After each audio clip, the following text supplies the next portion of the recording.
అమ్మ, అమ్మమ్మ, చిన్నమ్మ, పెద్దమ్మ, వదిన, చిన్నొదిన, పెద్దొదిన, చుట్టాలు, పట్టాలు అందరూ తప్పకుండా రండి. మన కూకట్పల్లిలో మర్రి గోల్డెన్ డైమండ్స్ ఏప్రిల్ 12న బ్రహ్మాండమైన ప్రారంభం. Save the date, save the money. Marri golden diamonds, the honest jeweller. ప్రతి ఒక్కరి జీవితంలో సొంత ఇల్లు ఒక మైలురాయి.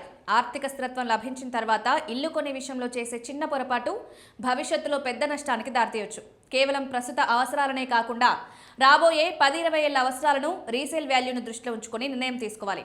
2 BHK, 3 BHK ఇళ్ల మధ్య ఉన్న లాభ నష్టాల విశ్లేషణ మీకోసం. 2 BHK ఇల్లు ఎవరికి ఉత్తమమైంది? బడ్జెట్ ఫ్రెండ్లీ, తక్కువ ధర, తక్కువ రిజిస్ట్రేషన్ ఫీజులు, తక్కువ నిర్వహణ ఖర్చులు దీని ప్రధాన బలం. నగరాల్లో చిన్న కుటుంబాలు, ఉద్యోగుల సంఖ్య ఎక్కువ కాబట్టి 2 BHK ఇళ్లకు అద్దెదారులు త్వరగా దొరుకుతారు. మీరు మొదటిసారి ఇల్లు కొంటుంటే లేదా కేవలం పెట్టుబడి పెట్టి అద్దె సంపాదించాలనుకుంటే ఇది మంచి ఎంపిక.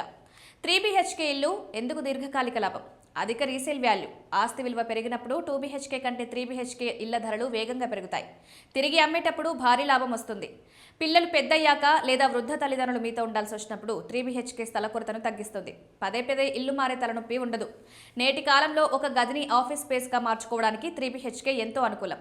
ఐటీ రంగంలోని వారు ఇప్పుడు ఇలాంటి విశాలమైన ఇళ్లనే కోరుకుంటున్నారు. అతిథులు వచ్చినప్పుడు లేదా సొంతంగా పనిచేసుకోవాలనుకున్నప్పుడు అదనపు గది మీకు మరింత సౌకర్యాన్ని ఇస్తుంది. మీకు బడ్జెట్ పరిమితులుండి తక్షణ అద్దె ఆదాయమే లక్ష్యమైతే 2 BHK ఎంచుకోండి. కానీ మీకు ఆర్థిక స్తోమత ఉండి భవిష్యత్తులో అత్యధిక లాభం, స్థిరత్వం కావాలనుకుంటే 3 BHK కొనుగోలు చేయడం అత్యంత తెలివైన నిర్ణయం.